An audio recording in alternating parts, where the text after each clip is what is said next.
Come on, give Jesus a clap of praise.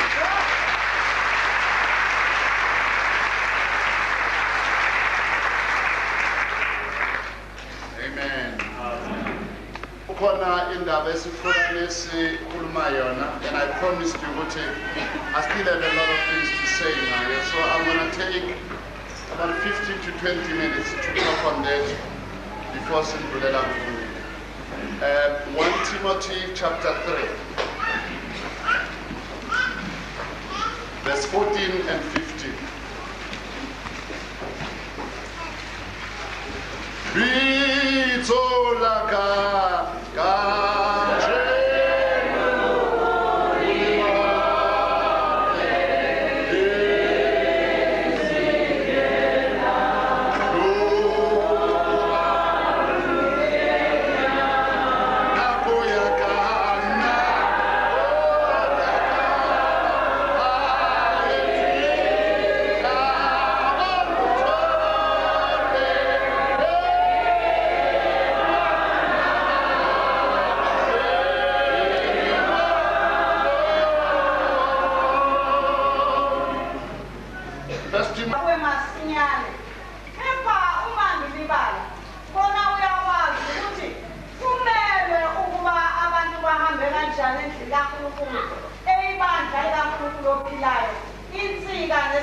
Although I hope to come to you soon, I'm writing you these instructions so that if I am delayed, you will know how people ought to conduct themselves in God's household, which is the church of the living God, the pillar and foundation of the truth.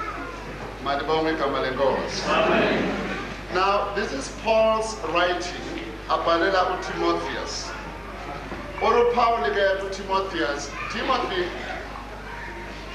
nginesifiso sokuza ngizobona.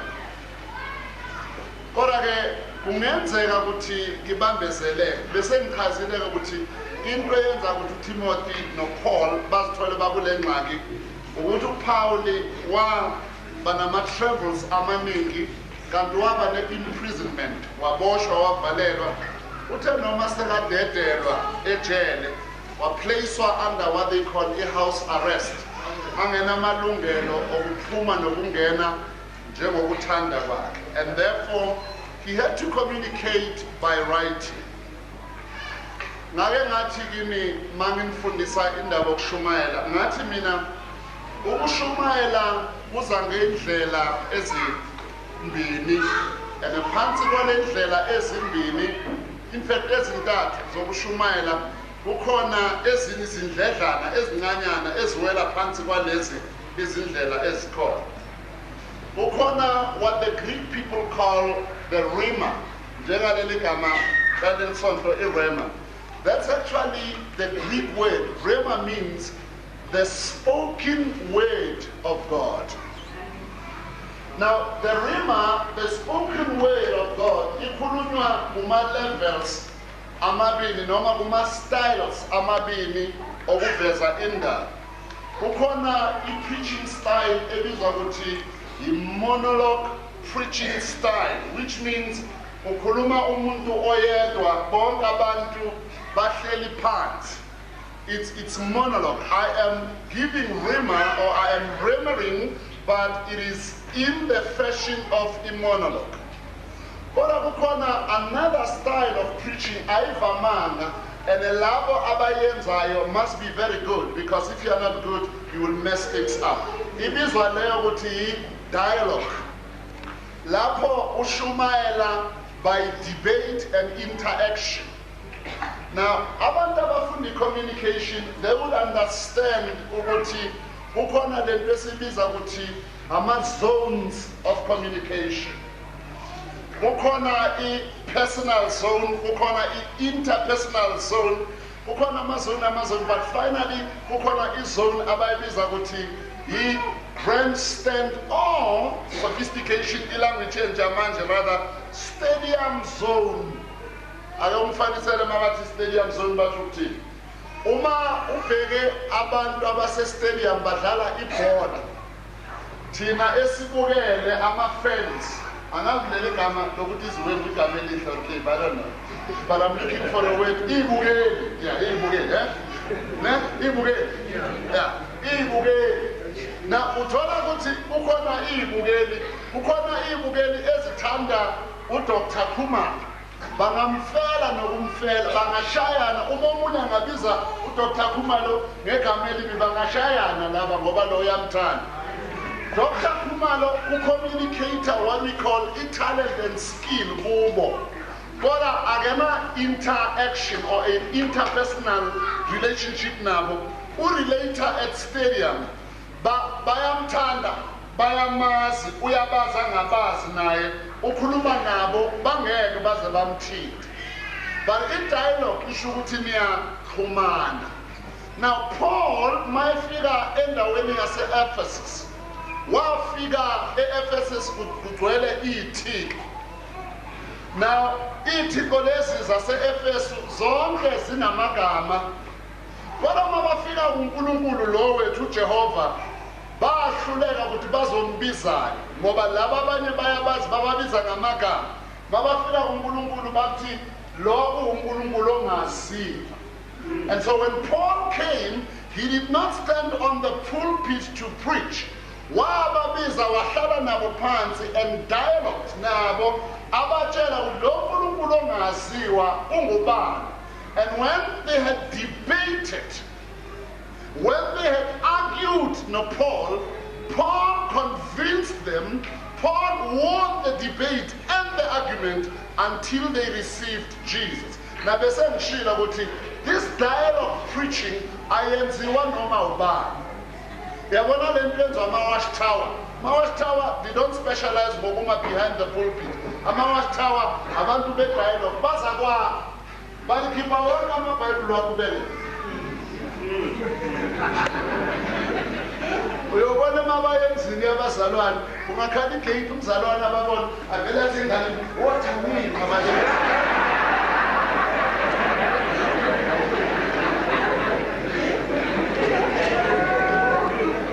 Ngoba uyazi ukuthi bazamdaka laba bantu. Badakana mawungazazi indaba zabo. Bafika kwakho emini ibalelilanga, bakuthengisela incwadi ethi phapham bathi bakhosi.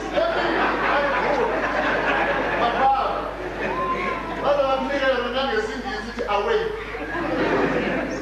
Manje abahlangene nami ngiyabadela awukabe wasenimvusa manje mina awuke iBhayibheli ngumntwana waseKhanani ngowasemini kade kwasi.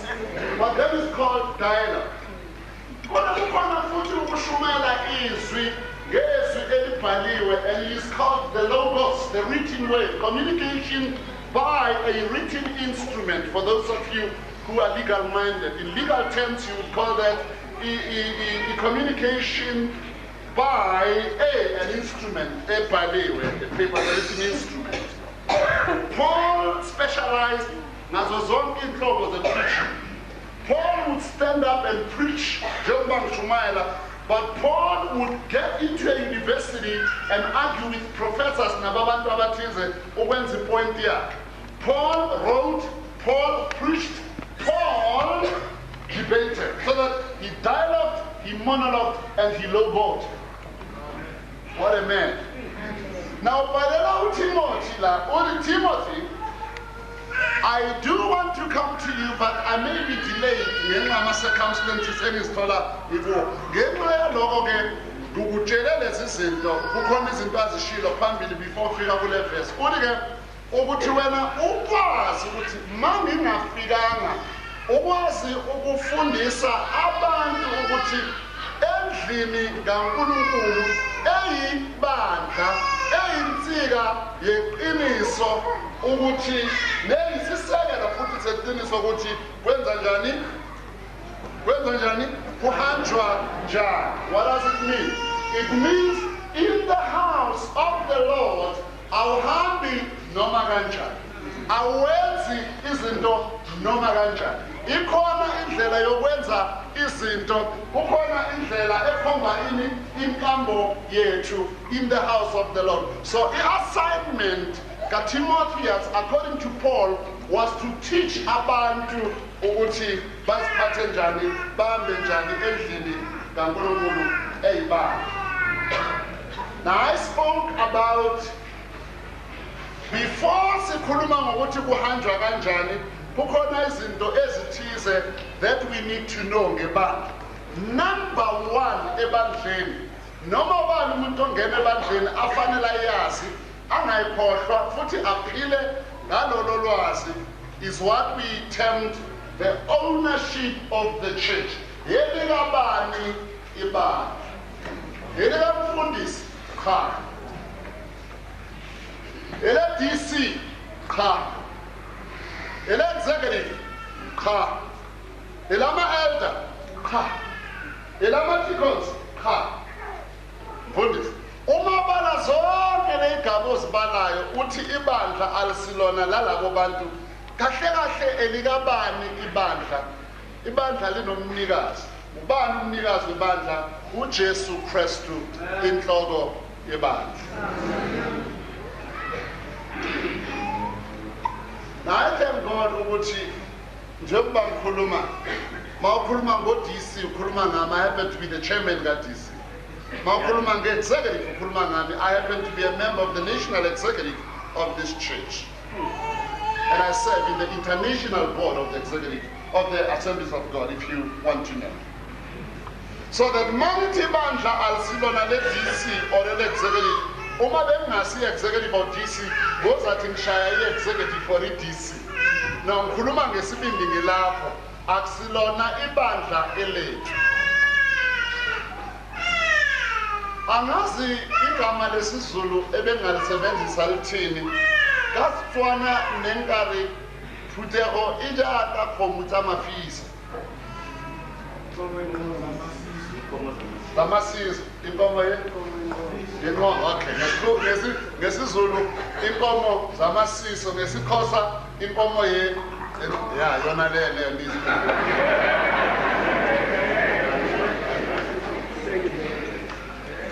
Lamanye amagama inkomo esesibayeni sakho engasiyona yakho, inkomo oyigcinele abanikaziyo. Thina ke sonke asisibona abanikazi beyinkomo lezi. Le inkomo sinomnikazi, kodwa umnikazi uzishiye nathi ukuthi simbhasopele zona, zingasizona ezethu. Mhlasana sakhohlwa ukuthi le inkomo akusizona ezethu, sisengozini. But if we remind ourselves of ikhomutsa mafisa, awukwazi ke ukugcinela umuntu ongamazi iy'nkomo zakhe. Ungamgcinela zona kanjani ungamazi?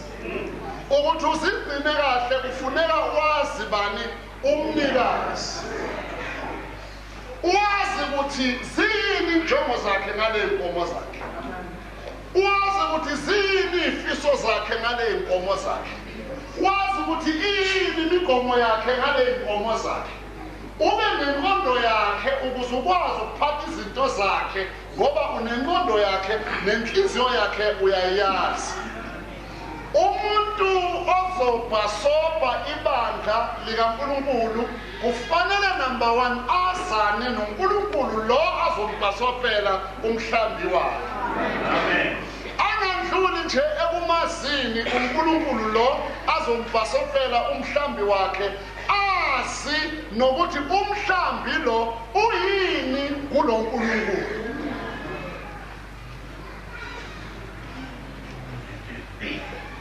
The church belongs to God.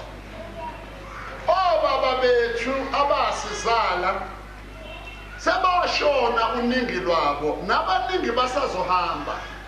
Bahambile obaba uBhengu, bahambile obaba uGumede, bahambile obaba uMxhephe, bahambile obaba uNgqangisa. Singabala kuze kuse.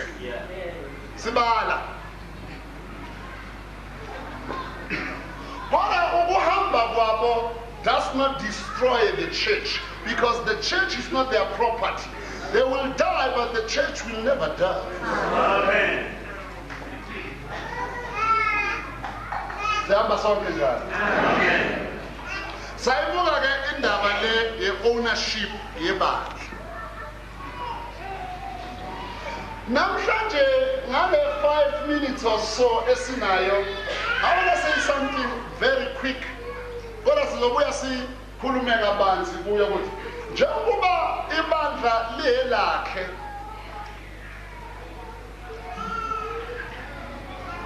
leli bandla lakhe ulakha ngobani abanjani? Abantu akha ngabo leli bandla lakhe abantu ababizwa ukuthi basindisiwe.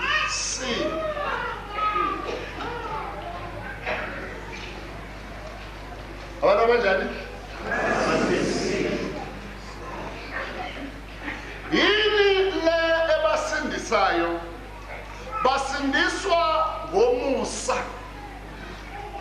In other words, nobody earns salvation.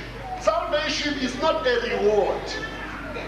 Okwesibili, akekho umuntu ongathi ngisindiswe ngoba bengifanele ukusindiswa.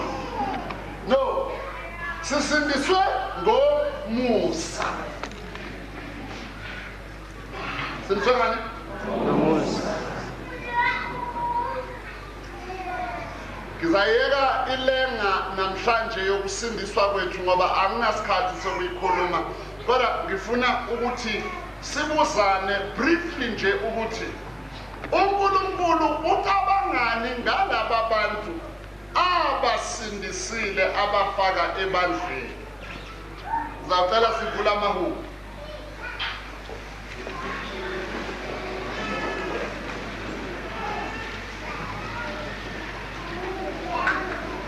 Sisekhona? Sonke? Chapter 8.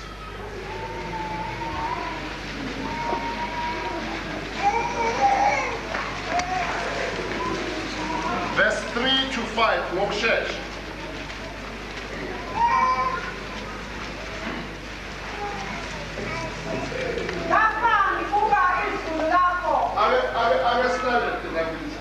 Ake silalele hlobo zami usifundela kamnandi sisi.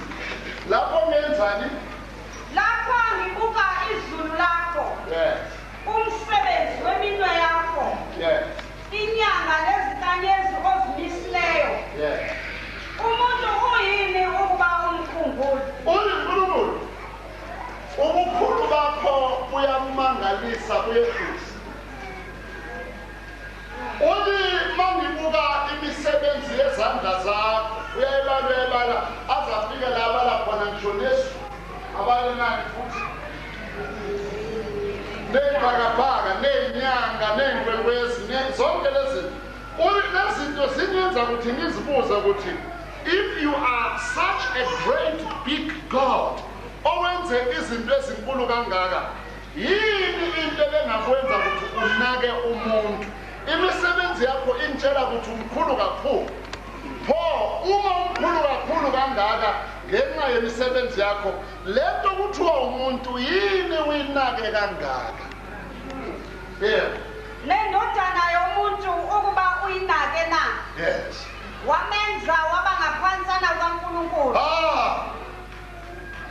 Wamenza waba yini ngaphansanyana kukabani? My God, somebody shout amen. Amen. Umuntu bantu benkosi wenza waba ngaphansanyana nje. Yeah. KaNkulunkulu.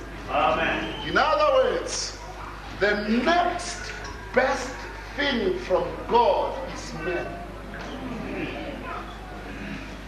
Mawusuka kuNkulunkulu ufuna into best after uNkulunkulu, you look at a man. Umenze waba ngaphansanyana kukaNkulunkulu. Angikho ngaphansi kwezingilosi. Angikho ngaphansi kwezidalwa. Ngingaphansanyana nje kukaNkulunkulu. Amen. Ngiswela igama elingachaza lento engishoyo. Angazi ukuthi kungaba isizulu esihle mangithi uNkulunkuluwana.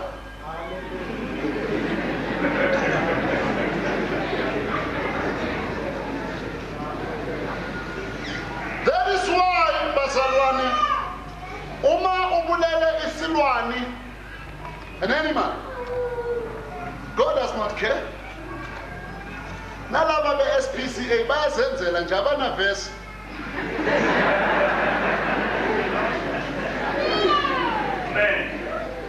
The cruelty to animal. Now. My son, Ukarabo, my sahlakani pemnani, wife ninja. And if I be typical mangithi, I don't like dogs. Well, ngamtshela nezinye izinto inja inomsebenzi ifuna ukuklinwa every day, all those things. Ngakhule ekhaya kunezinja and ngangisebenza kakhulu. Before I go to school, I've got to work. So I know inja yenza. And my Aziza too, turned my pets lava, these little rabbits and whatever. And I said, no. But I really don't keep a dog. My brother keeps dogs and he has very good dogs. I don't keep dogs. There are many reasons why I don't keep dogs. Ngelilanga imvulina, impela ishaya imvula. Ibhulu lihamba nobaba umuntu omnyama omdala. Le vunu ayina canopy, le van ayina canopy, ayina lo baba uhlele emuva, imvula iyamnetha. Ibhunu lithatha inja lihleli nenja lapha phakathi.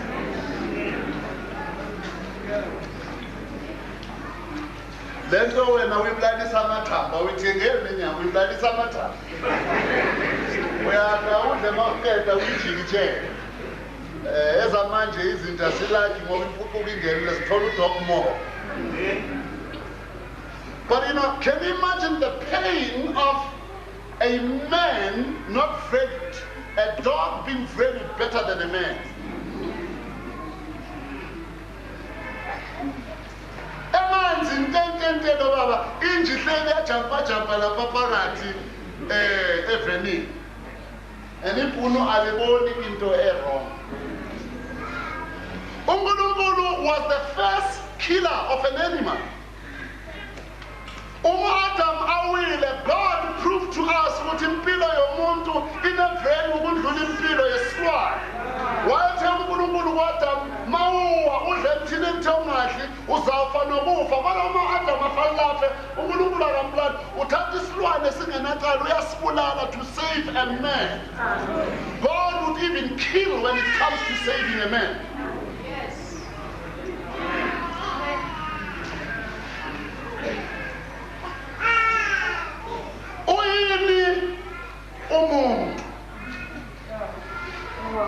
I have traveled almost the world around. I have had a privilege to look at different problems lomhlaba esiphila kuwo unazo. Irrespective of incazelo zonke esizinikwayo ngengxaki zethu, I have concluded by agreeing nezwi likaNkulunkulu ukuthi as long as humanity uluntu lonke alukadili ne-question yokuthi uyini umuntu, this world will forever have problems. These problems will show themselves in a socio-political setting.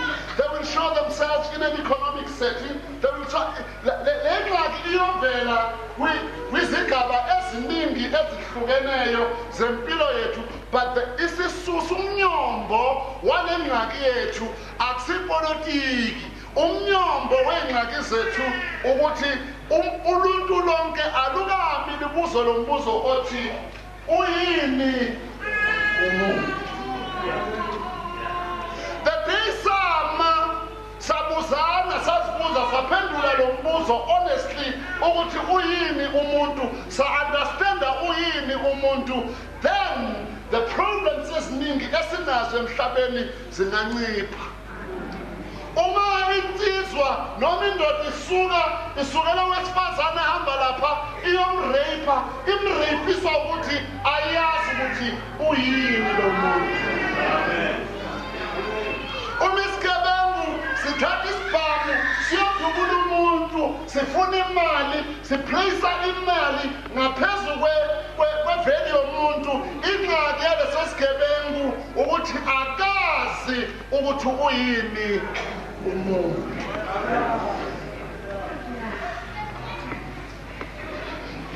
Uma besazi ukuthi umuntu uyini, bekuzoba mnandi emhlabeni.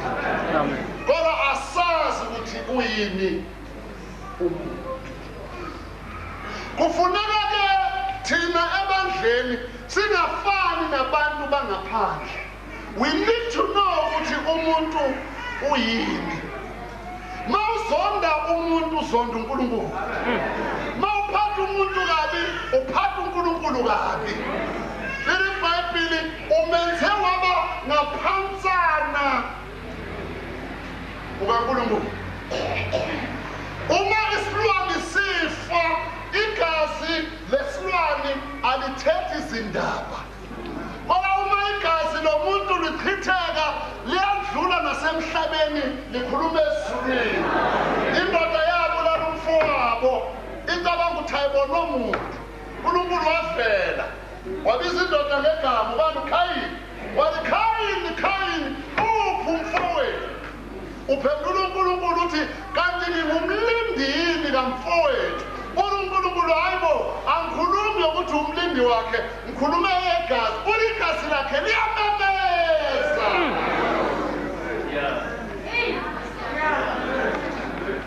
Memeza ezulwini. There is something in a man that touches God.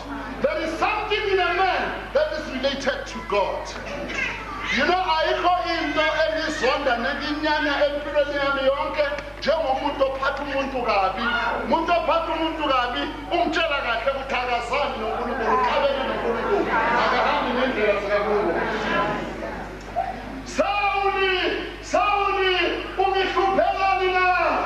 Ungubani inkosi? Ingabe uSawuli wayekhuphukela ezulwini wayehluphana noJesu? Kodwa uSawuli wahlupha abantu bakaNkulunkulu. Ohlupha abantu bakaNkulunkulu njengomuntu ofaka umuno wakhe esweni likaNkulunkulu. For the Bible says in unequivocal terms that we are like the apple eye of God. Uyini umuntu? Ebandleni likaKristu, the first lesson you learn after knowing ukuthi ibandla likaKristu and after committing yourself to loving God, you learn ukuthi umuntu uyini. Mubu umzalwane wasindisiwe ukhuluma ngezilimi kodwa angazi ukuthi umuntu uyini.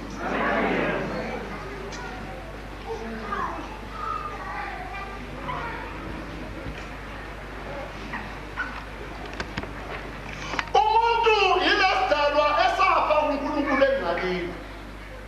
Ngelinye ilanga wawa ingilosi ebizwa ukuthi uLucifer. Yathatha ingxenye esithathwini yezingilosi zasezulwini yaphuma nazo.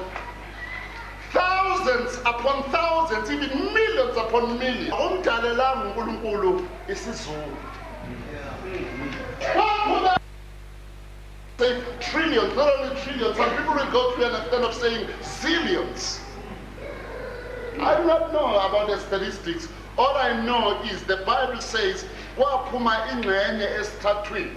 Makhulunywa ngalezo ngilosi kuRevelation kuthiwa zafaniswa nezinkanyezi, kuthiwa udragon mayephuma ezulwini ngomsila wakhe wathanyela ingxenye esithathwini yezinkanyezi zasezulwini. And the direct translation of lezo zinkanyezi is angels. Singayibuka amasense Bible study in depth. Wahlala uNkulunkulu ngathi akwenzekanga lutho.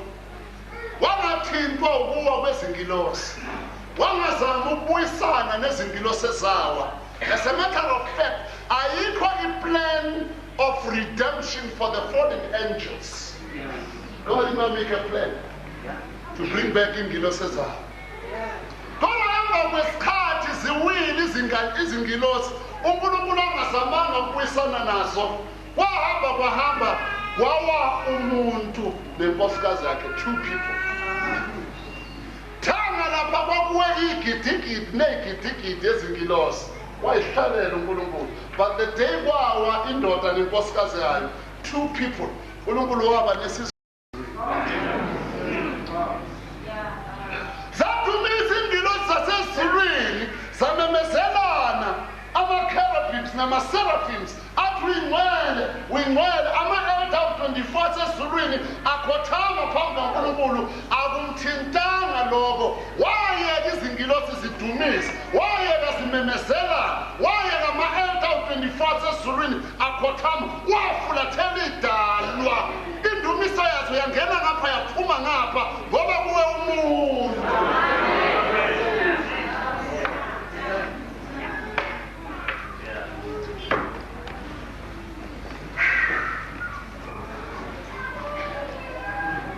Kwakubi lelo langa ezulwini. Izindalwa zonke zasezulwini zaqala ukubona uNkulunkulu ngendlela ebesingazange zimbone ngayo before. Wayengazange before afulathela indumiso. Ingani uNkulunkulu usuthiswa indumiso? Kodwa lelo langa zimsuthisanga, lelo langa zimthintanga. Wayengathabeswa, waphuma uNkulunkulu kudunyiswa. Indumiso yasezulwini yangamthiyo. Kwenzenjani uNkulunkulu? Kukhona iphathi yami ehlethuliwe kimi.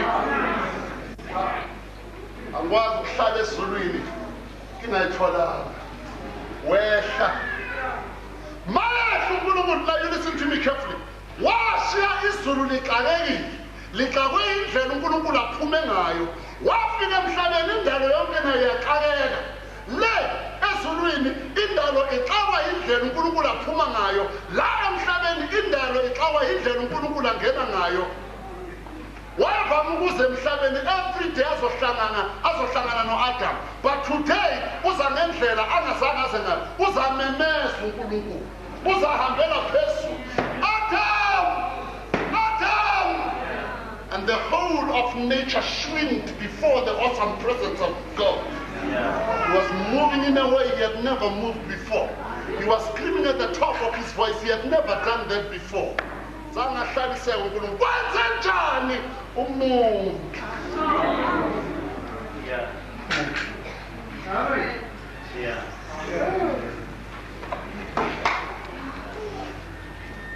Bantu benkosi, umuntu yilesi sidalwa uNkulunkulu wazibophela kuso to an extent that akakwazi uNkulunkulu to continue to be God divorced from men. Akasakwazi uNkulunkulu ukuphila ahlukane nomuntu ngoba kukhona into yakhe ayideposita emntwini enguye. Dlazana kuphefumula umoya wokuphila kulesi sidalwa, wazithatha yena wasifihla. Now God hates divorce. Uma ahlukane nomuntu akahlaliseki.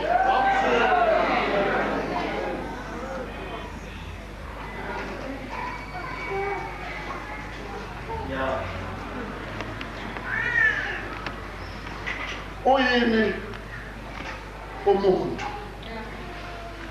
Uma sidelelana, siklasana, siphathana kabi, sihlebana, sisolana, sinyonkolozana, siphathana kabi, kusho ukuthi siwile ukuqondeni izinto zikaNkulunkulu. Uyini umuntu?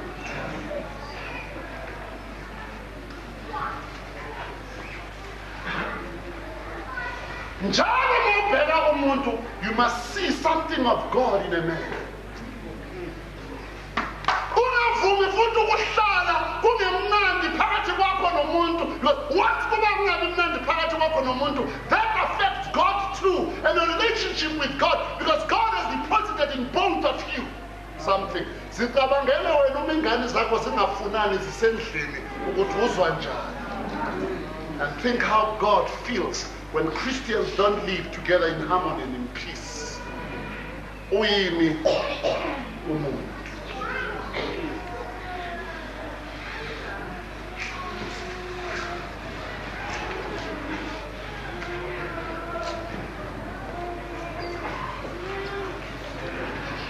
Kisho lo hlele eceleni kwakho uyini? Ubona umphosa nje uphelela lapha. Ubona umZulu nje uphelela lapha. Hayibo. ubona umhlangano nje uphelela lapho, ubona umvenda nje uphelela lapho, hayi ubona umsuthu uphelela lapho, hayi uyini umuntu.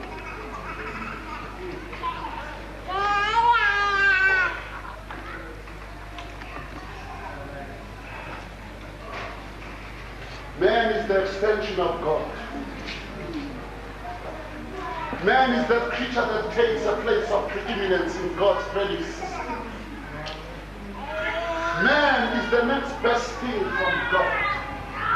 Ngithi mangitshela abantu ngithi uma kwakungenzeka ukuthi izidalwa ziye kuNkulunkulu emva kokuthi uNkulunkulu adala umuntu, zithi uNkulunkulu siyabona lento oyidalile oyibiza ukuthi umuntu, kodwa thina masibuka we are not impressed, ayisichazi lento.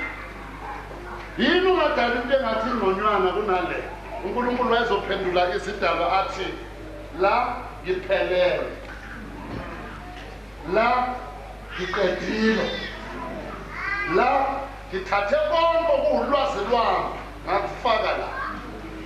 Kungakho uNkulunkulu mayeceda ukudala umuntu, he never created anything again.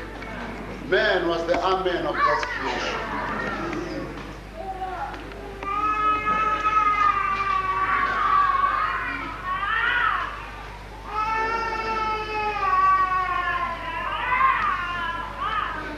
Church of Jesus Christ, asifanele silahlekelwe yilolo lwazi. Why? Because masilahlekelwa yilolo lwazi, we start treating one another ngendlela uNkulunkulu angafuni sithithane ngayo.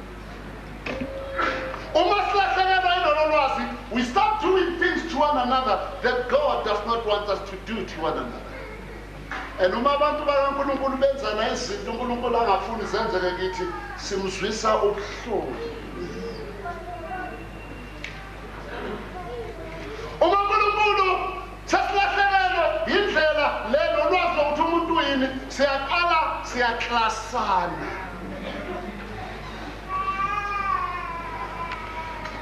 Siyaqala siyabandlululana. The Church of Jesus Christ is God's family.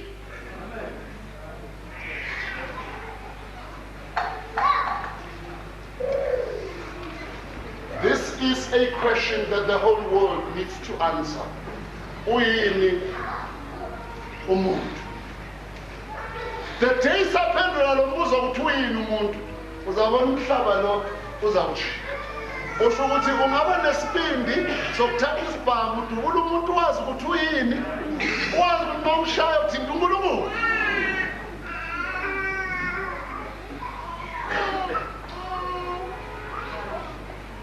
Usho ukuthi ungaba nesibindi sokuzonda umuntu wazi ukuthi uyini, uma uzonda lo muntu uzonda uNkulunkulu. Bantu benkosi, uNkulunkulu zangazama ukubuyisa izingilosi ezawa, but God made a plan to redeem man. God did not try to reconcile with angels, but God reconciled with man. Umuntu ubaluleke kangangoba uNkulunkulu akahlalanga ezulwini, wathi uNkulunkulu azoba umuntu naye to redeem man. Ahlambalazwe, ahlazwe, azwise ubuhlungu, aphathwe kabi. Uma bongaya kuthi Jesu, ngoba siyakwazi wena nje unamandla amakhulu. Sakubona uvusa umuntu ofile, sakubona uhamba phezu kolwandle, sakubona ukhusa ivunguvungu, sakubona ukhipha amadimoni, sakubona unamandla amakhulu. Yini uvumela labantu bakhumule, bakulime emhlane, bahluthula intshebe yakho, bakuphesa ameva, badlale ngawe kangaka? Siyawazi amandla. Yini ungadedela amandla akho ahlela abantu abaqede? Yini ungabiza umlilo ubashise? Wayezothi uJesu ayikho indlela yokuhlenga umuntu ngaphandle kwakhe. Amen.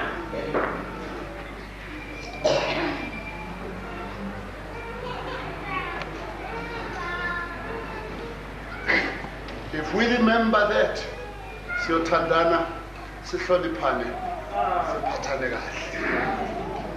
Timothy, bafundise ukuthi ebandleni kuhanjwa njani. siphathana njani. Uphatha umzalwane ungathi ubona uNkulunkulu. Mawucabanga ngomzalwane, you think about God. Because you see God in the person. Wena-ke ongakatholi ithuba lokuzwa ubumnandi bothando lukaNkulunkulu, ngithi kuwe ekuseni uNkulunkulu ukuthandile. Akahlalanga ezulwini wayeka umuntu asengxakini, wehla wazofa wafela wena. Jesus loves you, and Jesus wants to give you love this morning. And so I want to challenge anybody ongene la ekuseni in this house, angazange avule inhliziyo yakhe ayivulele uthando lukaNkulunkulu oluza ngoJesu empilweni yakhe lingene. You don't know what you are missing. God loves you. God died for you. And God wants to save you. And before I go out, I would love to give you a chance. Wena ongakamamukeli uJesu, ukuthandile uJesu, ukufele uJesu, akahlalisekanga ezulwini ngenxa yakho, waba umuntu ngenxa yakho, waphathwa kabi ngenxa yakho. Yayingekho enye indlela ukukhomba ukuthi uyakuthanda ngaphandle kwayo leyo. Won't you this morning allow Jesus to come into your life, to save you, to free you, to redeem you, and to restore you? And because I know you are here, I'll ask you very quick. Phakamise isandla sakho quick, ngizothandaza nawe ngoba inkosi ikhuluma nawe. I can see the first hand, the second and two, third, fourth, fifth. My God, it's getting better. 7 and 8. It's getting better. If I don't come in now, don't be afraid, don't be embarrassed. Just stand here now and say, Amen. Amen. Third Sunday, first Sunday, God reminds us He still cares. Amen. He still wants to save. Oh, He is wonderful. I will ask Brother Angela to come and join over my elder as they pray over these people of God. We are so happy for you. God loves you. Bazothoba mabaqeda ukubathandazela. Brother Seth uzenza inkonzo yakhe, siyacela ukuthi i-team yama-counselors simjoyine baye ngapha and minister to God's people. Let's stand before God. Amen. I'll ask Brother to pray before Baba.